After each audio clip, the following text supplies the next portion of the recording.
Oh my god!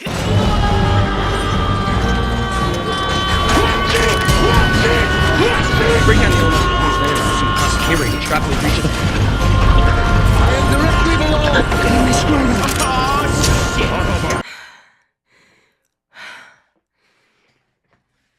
We're so back. Alfonso, this is Optimus Prime.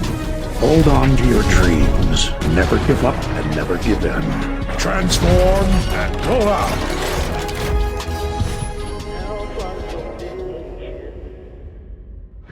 Oh my gosh. What a time to be alive. This is insane. This is insane. This entire day I've been like struggling to either like believe it or understand what's happening. This is probably the biggest like dump of potential information that we've gotten for the movie franchise in a very long periodically time. I'm shooketh. My brain is not working with me today. So we just got a really big breaking major update for the Transformers movie franchise. Now, let me just say right off the bat, this is a rumor. All of these things are rumors so far, but the source does seem to be pretty legitimate, and it has been echoed by all of the major kind of credible online sources on the internet so far. But we haven't heard anything from Paramount themselves. We haven't heard anything from the parties involved just yet. But I did a little bit of looking into like where's this coming from, and it looks real. So wow. So this morning, I woke up this morning to the greatest news, in my opinion, that I could have waken up to for a Transformers movie. And that is Michael Bay is reported to return to direct another live-action Transformers movie. This is not a drill. That sentence just came out of my face. Michael Benjamin Bay, the director of Dark of the Moon, y'all. The man of Bayham is reportedly coming back. This is the type of thing I'm going to have to see to believe. Like, I'm going to have to either get official word or something. Like, something official. So I'm gonna just run through all the news, just get through all the actual reporting, and then we'll talk about whatever the heck is going on. So Michael Bay is reportedly returning for another Transformers, a live-action film with Paramount, according to Puck News. This is Matt Baloney. And this same source also confirmed that not only are we getting a Michael Bay live-action film, but Josh Cooley, the director of Transformers 1, the one-hit legend that we all freaking adore and appreciate for that amazing movie, is apparently coming back for a live-action movie, to direct a live-action movie. So that's 2 live-action films that are directed by 2 known directors. And then there's also the G.I. Joe Transformers crossover. Apparently that is separate from the 2 movies that we just talked about. So these are unknown projects, because the only one we knew about so far were either the TF1 sequel, which is animated, not live action, or the G.I. Joe crossover, which is live action. But the G.I. Joe crossover is apparently not part of either one of these movies that either one of them are directing, which is, wow. And then there's 2 other ideas or 2 other projects that are in the early stages. So they're unnamed, and we don't know who's directing them. We don't know if they're even movies, because it says projects. They could be movies or they could be series, but this is massive news. The first thing, I'm confident beyond all doubt that Josh Cooley has this in the bag, because he absolutely aced Transformers 1. And he has a good team around him. He's connected with a lot of great people that can help him with the creation of a really good project. And we already know Michael Bay is capable of doing great things in terms of cinema. Sure, a lot of his films had really bad writing or poor or non-existent writing with the storyline,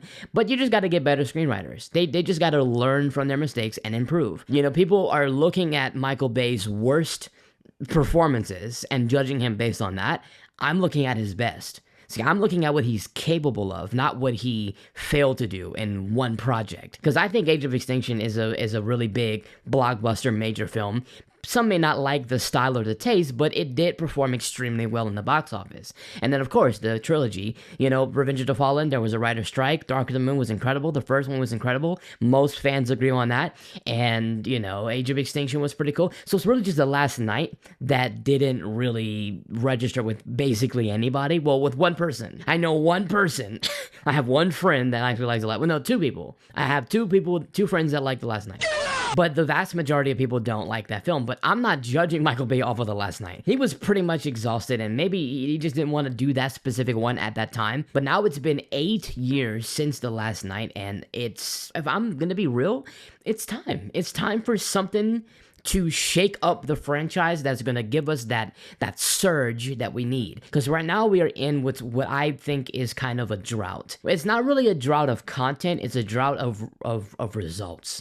We have content. We've gotten TF1, literally the best movie. I still rewatch it. Like, it's so good and it's so beautiful. Like, your eyes are just glued to it. Like, the design aspect, the environment, all the animation. I mean, it's so gorgeous. The artistry of it too. Like, the way that their characters are shaped, the angle. Like, they cooked. But performance wise, it wasn't there. So the results wasn't there. The content was there, but the results was not there. With Rise of the Beast, I enjoyed it. I still love that film. That film is a blast for me. I mean, it's not like the most robust written film, but it's fun. It's an awesome blockbuster, and that's really all I really want from Transformers. It's just a lot of fun. Rise of the Beast was that, but again, with the performance, it just wasn't there. I mean, it did perform relatively well considering the world-changing circumstances that the movie was created in and even produced in, but it is the lowest grossing in all the live action. So it is what it is. It's the luck of the draw, I guess. And Bumblebee was awesome, but with the Transformers 1 sequel apparently not happening as of now with Paramount, Josh Cooley did come out and say, hey, Paramount told him that they are not currently interested in making a Transformers 1 sequel, which is literally the most heartbreaking thing you can hear because the fans love it. A lot of people say that it doesn't need a sequel. It's a good standalone, and it is. I just think that they have so much foundation that they've laid. A War for Cybertron movie is like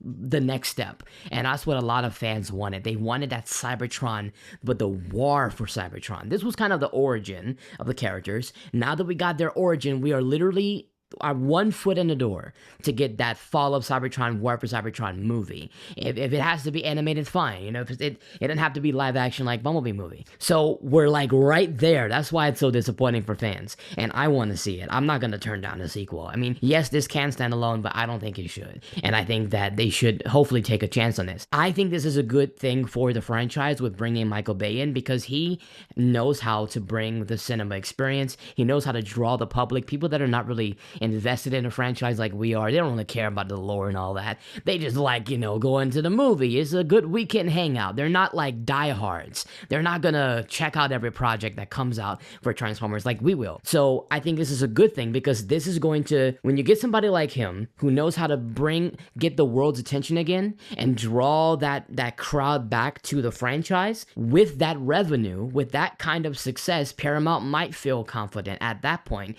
to do a Transformers 1 sequel because the franchise is doing better. More people are kind of looking at the movies and seeing what's happening in this space. We have to bring that attention back, and he's the kind of director that knows how to do that. When Dark of the Moon, I'll never forget it when Dark of the Moon was filming. The way he blocked off like half of the city of Chicago, I'm exaggerating, of course, but the way he blocked off these streets and he had all these beautiful cars and trucks and explosions, and it's all happening in real life, and there's people in balconies, people lined up in the streets. It's on the news. Like it's getting people's attention and they're getting excited. So when the movie comes around, they're gonna remember, oh, that's that really cool movie that I saw filming on the streets of Chicago. I'm gonna go check it out. That looked really fun. That helps big time. And of course, and animated films don't have that luxury because they're animated. You can't really go out in the street and film. And with Rise of the Beast, they did do that, but they did it in more jungular areas, more like remote locations, because that was the plot of the film. So I think Michael Bay just has that advantage just because of the style of his movies, the setting of his films. I came up with the Bayverse movies. I became a fan because of the Bayverse films and Transformers Prime. That's my G1. You know, my first ever video is a review of Dark of the Moon. My first ever movie coverage of anticipation was Age of Extinction. I love live action. I love how real they look, how real they feel. I love even the human element if it's not exaggerated. So I think Michael Bay is awesome. It's interesting. He may not be doing the G.I. Joe crossover, which I think he would be a great director for that because it's military. That's literally what the G.I. Joe is, a military unit or a militant unit. So that's perfect. You know, that's right up his alley. But apparently, as of now, it doesn't look like that's actually what he's directing. Josh Cooley, there's no word on what exactly he's directing either, but apparently that's also not the G.I. Joe crossover, and that's not the other two projects. So we're talking 5 Transformers movies reportedly in development. We have the Michael Bay project, the live-action film with Josh Cooley, the G.I. Joe crossover, the Rise of the Beast sequel, and 2 other films that are completely unknown. So that's incredibly wild. That is a really good news because I was getting scared for this franchise, man. I was like, dog, no TF1 sequel? Rise of the Beast sequel, we ain't got no news for that yet. Like, what do we go from here? But this is a big surge. If this remains to be true, I really gotta get some confirmation because this is a big thing that needs to be like heard by official, real deal sources. Anyway, I'm gonna read what I read on my Instagram this morning when I was live. I'll just go ahead and read the article from the Express Tribune. Transformers director Michael Bay confirms new live action film. So they're saying he confirmed it. So he already confirmed it. That's what they're saying. It says here, the upcoming film is separate from other ongoing projects, including the animated Transformers 1 and a planned G.I. Joe crossover. So it's unrelated to those continuities. That's what they're saying. This is based off of the report. Screenwriter Jordan Van Dina is attached to the script, and the film is in early development.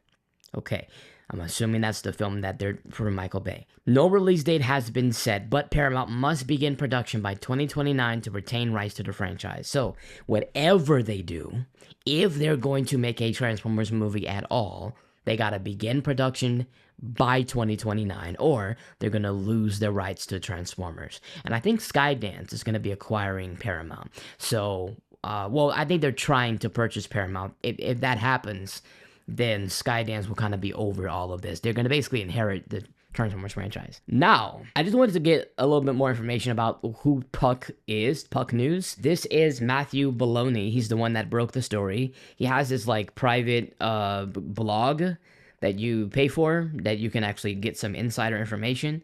And this is kind of the teaser of that blog. It says, tonight I reveal a big change in how HBO pays its stars and creators. So that's one thing he talked about. And the possible reason for the shift, plus some Bond deal points for Denis Villeneuve. Michael Bay crawls back to Transformers.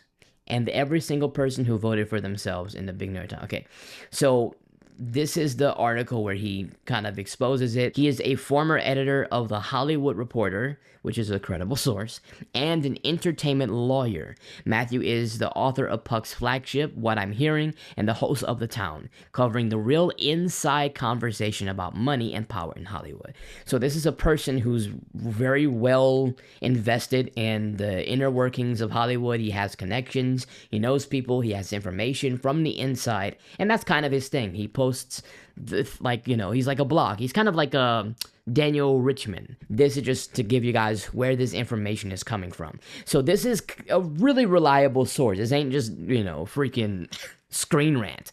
If this is real, dude, I'm telling y'all right now, if this is real,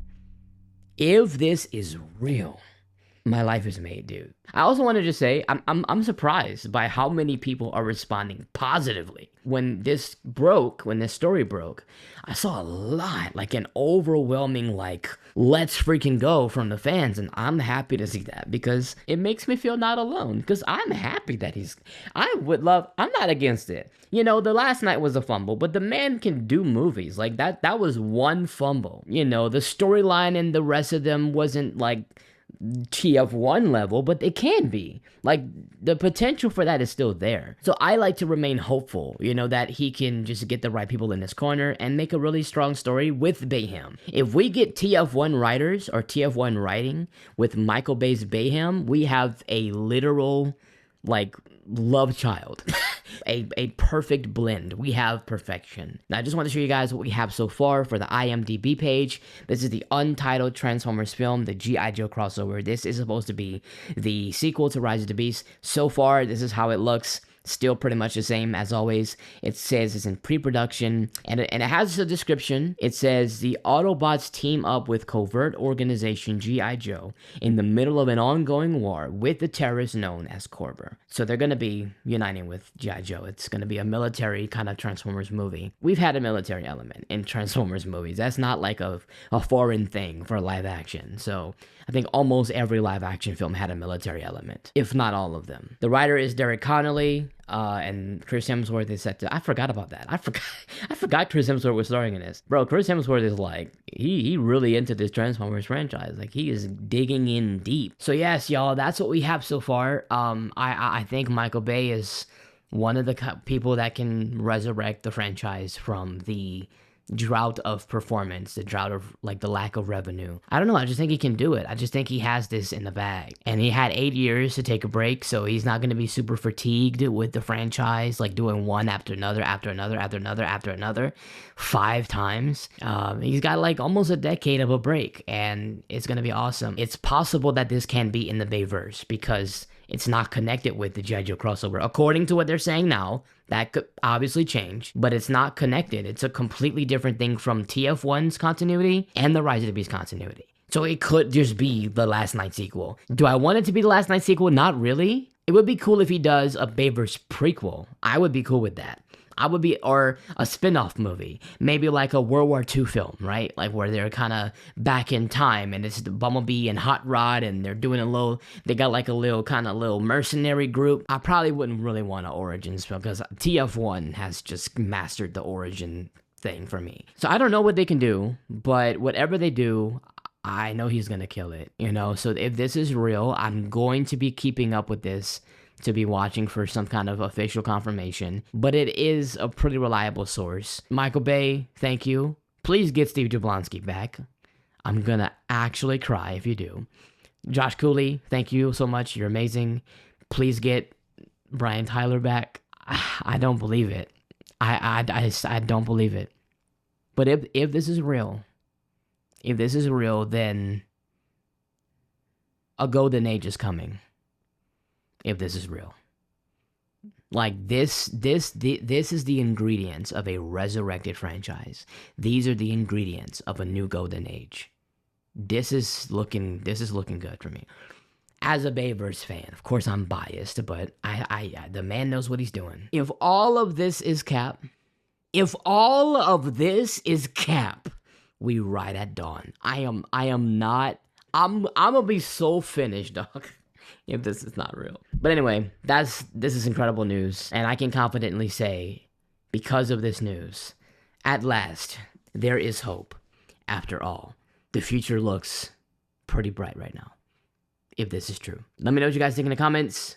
This is awesome. Stay tuned for updates. Follow my Instagram, because I try to keep up with stuff on Instagram if you want. Holy crap, we might be back. Let him cook.